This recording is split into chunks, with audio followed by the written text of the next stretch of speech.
दो चीज़ें अगर जीवन में त्याग सकते हैं तो ज़रूर त्याग दें। सबसे पहली चीज़ कंप्लेनिंग। जितना कंप्लेन करेंगे उतना हम माइंड और ईगो और टाइम के पैटर्न में फंसते हैं। तो कंप्लेन कम करें। जितना कम कंप्लेन करेंगे, जितना ज़्यादा ग्रैटिट्यूड रखेंगे, उतना जीवन बेहतर हो जाएगा। दूसरा, रिएक्टिविटी। Stop being reactive. बहुत जल्दी इम्पल्स में आके रिएक्शन ना लें, क्योंकि ये आपके लिए लाभदायक नहीं है, ये आपके लिए हानिकारक है। तो जितना नॉन रिएक्टिव हो सकते हैं, मतलब अगर कोई घटना हो रही है, कोई इंसिडेंट हो रहा है, तो रिएक्ट मत करें, रुक जाएं, थम जाएं, ठहर जाएं। Just become non reactive, let it sink, let it pass. जैसे ही हम रिएक्शंस करना शुरू करते हैं, जैसे हमारी ज़बान से कुछ निकल जाता, कुछ उल्ट सुल्ट शब्द निकल जाते हैं, कुछ बातें निकल जाती हैं, कुछ बोल देते हैं, कुछ रिएक्ट कर देते हैं किसी भी प्रकार से, तो वो कहीं ना कहीं आपके पैटर्न को दोबारा जागृत कर देती है। क्योंकि पैटर्न डिज़ोल्व करने का सिर्फ एक ही तरीका है, नॉन रिएक्शन। अगर आपके कुछ पैटर्न्स बने हो माइंड के, जिसके चक्रव्यूह में आप फंसते चले जा रहे हैं, तो इसको डिज़ोल्व करने का सबसे ईजी तरीका है non-reaction. So do not complain and do not be reactive in life. Instead, express your gratitude and become non-reactive. Thank you so much. We share, we grow.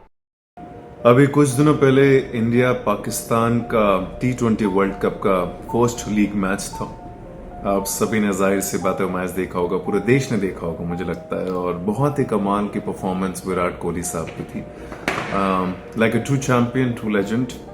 और मैंने कुछ चीज़ें पोस्ट भी की थी उस सिलसिले में, मैंने सीखी और मैं आपके साथ वो शेयर कर रहा हूँ। शायद उस पोस्ट के ज़रिए, लिखावट के ज़रिए समझ में नहीं आई होंगी, तो मैंने कहा उसको थोड़ा सा अच्छे से उस पर हम बात कर सकते हैं, शायद it's going to help. Number 1, सबसे पहले खूबसूरत बात जो उन्होंने कही, जब वो मैच ख़त्म हो गया, मैच जीत गए, रोहित शर्मा जी ने उनको अपने कंधे पर उठा लिया, बहुत सारे टीममेट्स बड़े खुश थे, बहुत ब्यूटीफुल मोमेंट्स थे, और उनको बुलाया गया पोस्ट मैच सेरेमनी में, द प्रेजेंटेशन सेरेमनी, और उनसे पूछा गया how did you feel, what were you thinking at that point of time. Simple से सवाल होते हैं।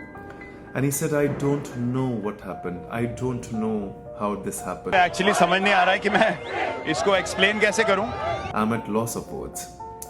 तो ये बात मैं समझ सकता हूँ ये कहाँ से आ रही है। ये तभी आती है जब something happens to you, when grace enters your being, when you have cleansed yourself completely, something will happen via you, and you will not know how that happened, but it will flow through you. So the grace and the divinity and the magic of this universe starts to flow through you when you cleanse yourself. क्योंकि मैंने notice किया कि जैसे ही हम match जीते, तो विराट कोहली जी जिस प्रकार से पहले रिएक्ट करते थे, जिस तरह का गुस्सा, एग्रेशन, कंपेटिटिवनेस उनके अंदर था, वो इस समय था नहीं जीतने के बाद। वो बहुत स्थिर था, बहुत शांत था, बहुत काम था, and I could see a lot of internal strength. I could see his belief in the divinity and the God.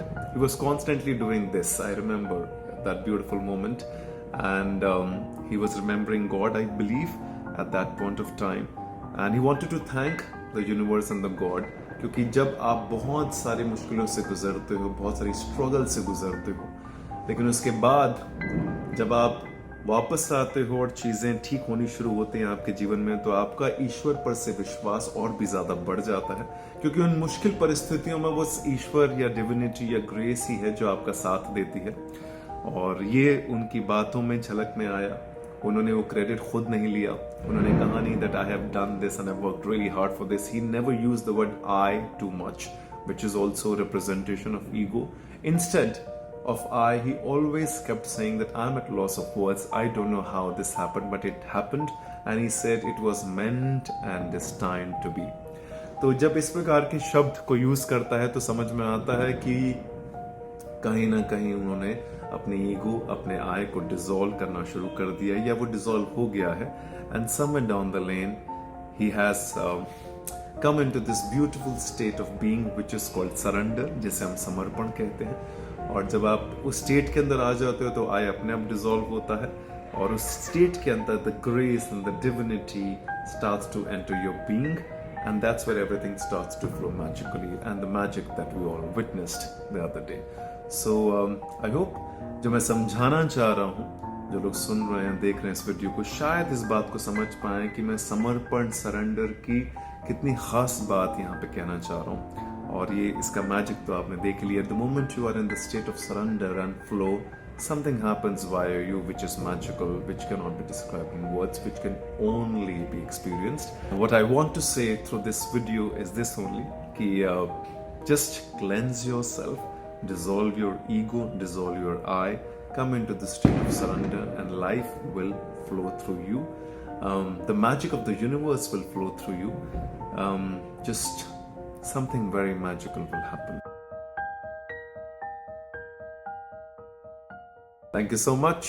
We share, we grow. जीवन के तजुर्बे से जो समझ में आता है वो ये है कि सब चीज़ें अनप्रिडिक्टेबल हैं. जीवन में अचानक से कुछ हो जाएगा और समझ में भी नहीं आएगा. हम सोचते बहुत है, माइंड को आदत है पैटर्न्स बनाने की, माइंड को आदत है कुछ ना कुछ उलझा के रखने की, माइंड को आदत है या पास्ट में या फ्यूचर में जाने की, माइंड को आदत है किसी भी तरह का कुछ ना कुछ जोड़ के, तोड़ के, मोड़ मड़ोड़ के कुछ ना कुछ ऐसा बना लिया जाए जिससे हम चीज़ों को एज्यूम कर पाएँ या प्रिडिक्ट कर पाएँ. बट जीवन ऐसे चलता नहीं है. जीवन बड़ा अनप्रिडिक्टेबल है. जीवन सिर्फ एक ही चीज़ कहने की कोशिश कर रहा है बार बार, और वो ये है कि be in the present moment.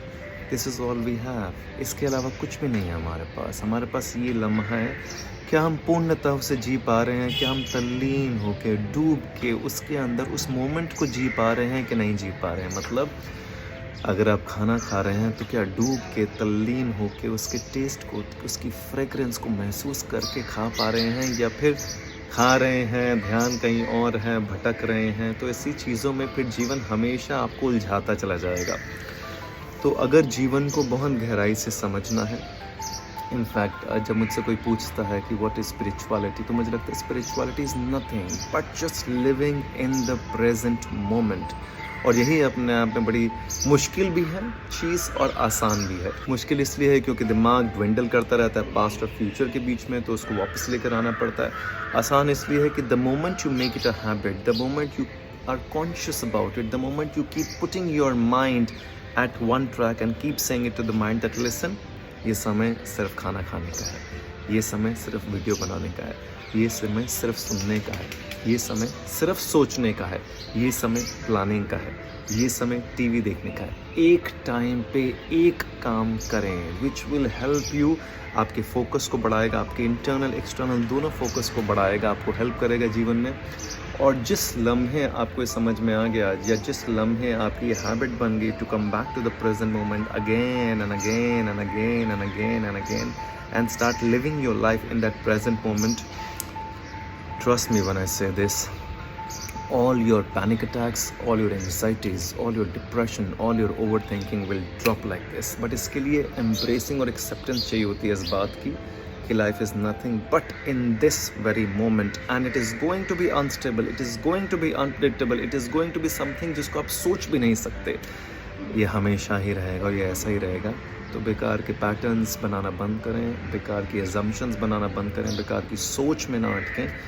जो होगा वो आपको कभी पता नहीं चलेगा, और जो आप सोच रहे हैं वो कभी होगा नहीं. यही सत्य है. तो इस बात की गहराई को भांप लें, जांच लें, परख लें, समझ लें और आत्मा में उतार लें. Trust me, this will help. Thank you so much. We share, we grow.